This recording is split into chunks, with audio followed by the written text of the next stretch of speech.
नमस्कार दोस्तों, तहे दिल से स्वागत है आपका सिनेमा हंट में। कोरोना वायरस को फैलने से रोकने के लिए देशव्यापी लॉकडाउन की सबसे पहले वकालत करने वालों में देश के पूर्व वित्त मंत्री पी चिदंबरम रहे हैं।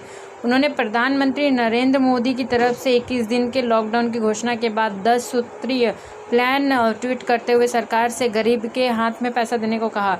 चिदंबरम ने पिछले हफ्ते कहा था कि कोरोना महामारी को रोकने के एकमात्र रास्ता है लॉकडाउन। पिछले हफ्ते कोरोना की चुनौतियों पर प्रधानमंत्री ने राष्ट्र के नाम संबोधन से कुछ घंटे पहले चिदंबरम की तरफ से ऐसा कहा या था।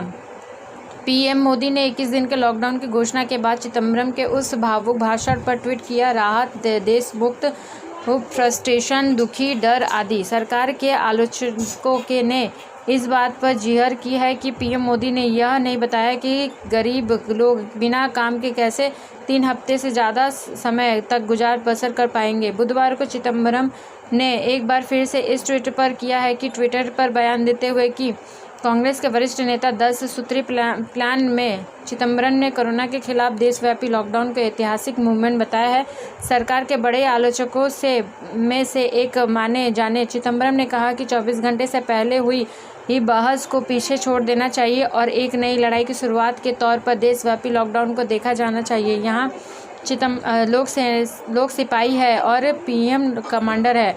हमारा कर्तव्य है कि हम प्रधानमंत्री, केंद्र और राज्य सरकार को अपना पूरा समर्थन करें। चिदंबरम ने कहा कि भारत में घर में रहना सबसे अच्छा है, लेकिन घर में रहने के लिए लोगों के पास पैसा और खाने की ज़रूरत होगी।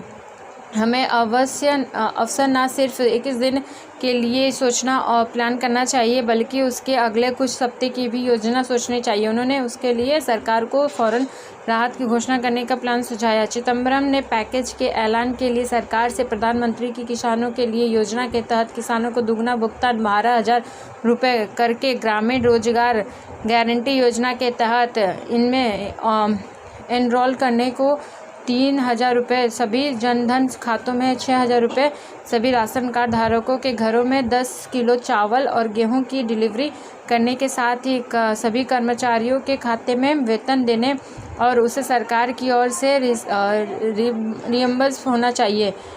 कोरोना के खतरे और पूरे देश भर में लॉकडाउन की वजह से जनगणना 2021 और एनपीआर की प्रक्रिया के काम को आगे आदेश तक के लिए टाल दिया गया है। गृह मंत्रालय के मुताबिक जनगणना 2021 के पहले चरण और एनपीआर की प्रक्रिया को अगले आदेश तक स्थगित कर दिया गया है। बता दें कि पहले यह दोनों कार्य 1 अप्रैल से 30 सितंबर के बीच होने के थे। गृह मंत्री के इस आदेश के बाद अब राष्ट्रीय जनसंख्या रजिस्टर एनपीआर के अपडेशन और 2021 के जनगणना के पहले चरण का कार्य तय समय सारणी पर नहीं शुरू होगी, क्योंकि प्रधानमंत्री नरेंद्र मोदी ने देश में कोरोना वायरस से निपटने के लिए 21 दिन की बंद की घोषणा की है। गृह मंत्रालय के एक वरिष्ठ अधिकारी ने बताया कि मौजूदा स्थिति को देखते हुए एनपीआर और जनगणना का कार्य अगले देश तक के लिए रोक दिया गया है। प्रधानमंत्री नरेंद्र मोदी ने कोरोना वायरस से निपटने के लिए देश में मंगलवार से 21 दिन की बंद की घोषणा की है।